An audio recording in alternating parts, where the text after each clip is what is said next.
Well, yeah, of course. You know, Iraq said that they wanted to start trading oil in euros, and the next thing you know was shock and awe.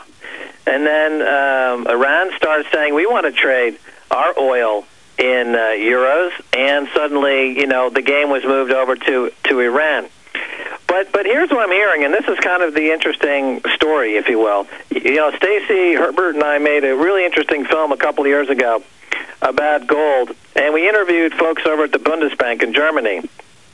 And at that time, it was revealed to us anyway that their 3,000 tons of gold, much of it was held outside of Germany and held, in fact, in the United States.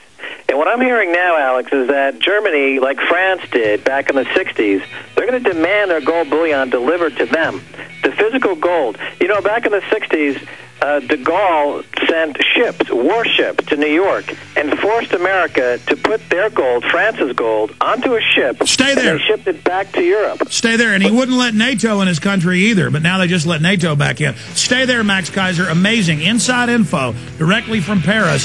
Straight ahead with Max Keiser at maxkeiser.com. Heart really. I fell into a burning ring. Max Keiser's going to be with us 20 minutes into the next hour. Then Alan Watt for the last hour and a half. And he's going to have a lot to talk about. By the way, Alan Watt is one of the central figures, along with Max Keiser, one of our experts in Fall of the Republic. This has twice the budget of any film I've ever made, $200,000. That's a lot for me. I know it's not for some people, but boy, I'm risking a lot doing this. And I did 17 interviews. I put people on aircraft 17 times. That's a lot for. The point is, this is a whole new quantum leap. People are seeing the trailers and getting that idea. Now, we premiered a general trailer yesterday. We have a TV mind control trailer premiering next hour. Max Keiser will be with us, and we'll talk about that. Also, some things he's doing on the film end at his piratemyfilm.com site. But I wanted to just, at least once today, tell listeners, you can pre-order Fall of the Republic. And we're getting these in a few days before the 21st when it officially comes out. And we're shipping the orders in the order they're received. We've hired extra shipping people. We're going to try to ship all the back orders out by the 21st or a few days after that.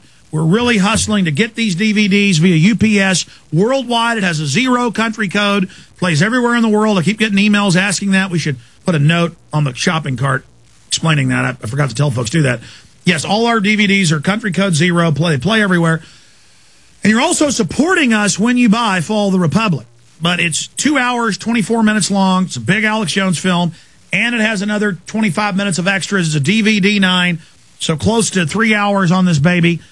Fall of the Republic, Infowars.com. If you want to support alternative film, this shows who the bankers are, how they're operating, what they're doing, how to stop them. And Max, just briefly, because I want to get into what it will look like as the dollar dies in the different scenarios. You're saying it's baked into the cake. It's going to happen. And then that more of that inside info about the gold missing. And you said COMEX would default. We've seen some big gold suppliers have been defaulting. Your crystal ball is really firing on all 8 cylinders here. But briefly, you've seen the trailer for the new trailer that's got you in the end of it going, the matches. You know, these are arsonists, and they're asking Congress for more matches. And they say, who do we send the check to? Who do we send the check to? Here, you need more matches? How many more matches? Is a ton of matches good? Do you like that trailer, Max Keiser? It's a brilliant trailer, and I think the part that I'm in is especially brilliant, I must say. Well, it is the closer. It is especially brilliant. Yeah, no, it's your last film, the Obama Deception. You know, that came during a time when I was still, you know, basically had one foot in the Obama camp.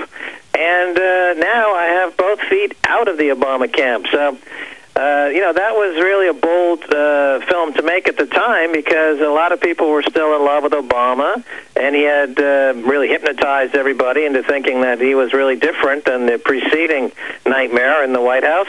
And, you know, I was half fooled, I must say. But now this film, Fall of the Republic, I think is going to take it further. I think, you know, what's interesting, Alex, is that I think your film is going to be a lot more hard-hitting than that Michael Moore film, Capitalism: A Love Story. I think he's kind of a cream puff attacking the problems. I think your film is going to be a lot more hard-hitting because don't you have John Perkins in the film, the economic hitman? Oh, yeah, we got everybody. John Perkins is in it. Yeah.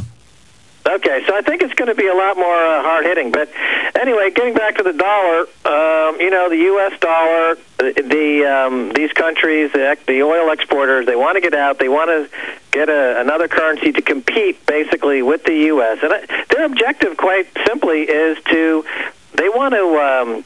they're being competitive. They want to put the U.S. economy out of business, which means that they want to put the U.S. dollar out of business, and they can do so because this new era is an era that's going to be dominated by countries that actually have resources, and we're talking about oil, we're talking about natural resources, and those countries that have been living on creating mortgage-backed, collateralized debt obligations. All right, stay there, because the last break interrupted you on the missing gold and de Gaulle. Then you went back into the dollar. Let's come back in 1 minute.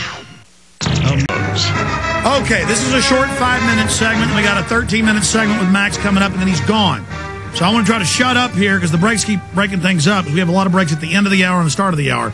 That's the standard radio clock. Don't tell me it doesn't make any sense. But the point is, Max, you were trying to get into de Gaulle demanding the gold. A year or two ago, you broke that there was missing gold. Now that's mainstream media. You talked about defaults you going on with gold producers. That's now happening. Kind of a train wreck as demand spikes. Then let's get into that inside info that you keep trying to get into about the dollar and more of what's really going on with the Arabs. And you're saying a faster timetable than the one we've been hearing about of 5 years. Go ahead. Yeah, well, okay. Getting back to de Gaulle in the 60s, over there in France, France demanded that the U.S. return the gold that was held on deposit in New York, and they forced the U.S. to do so. And then Britain, because France was very nervous about the way that the U.S. was going in heavily into debt to pay for the Vietnam War. So then Britain was next in line to start demanding their gold, and then at that point, 1971, Nixon said, no, we're going to close the gold window, and this was the beginning, really, of the era of fiat currencies, and the beginning, really, of the era of derivatives, because shortly thereafter in Chicago, they started trading options based on the Black-Scholes option derivative volatility formula, and you have now the modern era of derivatives, which is an era of making money from transactions and not making money from actually doing anything like would resemble business. And this has led to incredible booms and incredible busts. So you had, ever since then, you've got, just flash forward to modern times, you had the dot-com boom, the real estate, and then crash, the real estate boom and crash, and now the banking boom and crash. And now these countries that are emerging, like Russia, China, Iran, are saying, we know what's going on here. The U.S. is simply printing up lots of phony baloney money to pay for their debts, and this is not what we're going to be on board for, because we're using all this money also to finance your wars. So the one way we're going to stop you from financing wars, it's basically the way that Iran, China, and Russia are going to stop America from invading Iran is they're going to crash the dollar. I mean, it's global financial warfare. They don't have to fire a shot. They don't have to fire a missile. They're going to crash the dollar, and that's going to put American military and America out of business. That's the game plan. And Germany knows this, and Germany is very nervous because they've got something like 3,000, up to 3,000 tons of their gold held in New York. But didn't they just ask for that? Didn't they just start asking for the gold a few months ago? They're starting to make rumors. They're starting to make these requests. It's starting to get. They're putting out a feeler to see how the U.S. is going to respond. It's suicide for the U.S. to attack Iran because it's going to implode the dollar, and it's going to force countries like Germany to demand all their gold bullion back from New York, Tim Geithner's old bank, the New York Fed. And they're going to show up, and they're going to demand their gold bullion, and gold bullion is going to skyrocket, and all these banks are going to be completely put out of their fiat currency money-spinning games, and you're going to have another huge down leg in markets. But this is what I'm hearing. So Max, I have a quick question. Robert Fisk talking about. Robert Fisk in his article for The Independent, Robert Fisk is a great journalist. He's talking about the gold-producing countries are now, the oil-producing, exporting countries are going to start trading oil in dollars. And what I would add to that is you've got now Germany, in response to the chaos that's going to result in terms of the dollar, is going to demand. And we talked. We made that film, Alex. It's on the web. I forget what the name of the film is, but you see me in the Bundesbank in Berlin. I'm talking to officials inside the Bundesbank, and we had like a hidden camera, and they're saying to us things that they, revealed things that were quite revealing in terms of who owns the gold, where's the gold. The Gold Antitrust Action Committee put out a letter just 2 weeks ago, which they picked up on the story, and they inquired to the Bundesbank to make a comment about this film and to confirm where the gold is held. There's also a movement about to audit. Max, stay there. Got a break. We'll come back, talk about. Have you ever wanted to generate your own supply?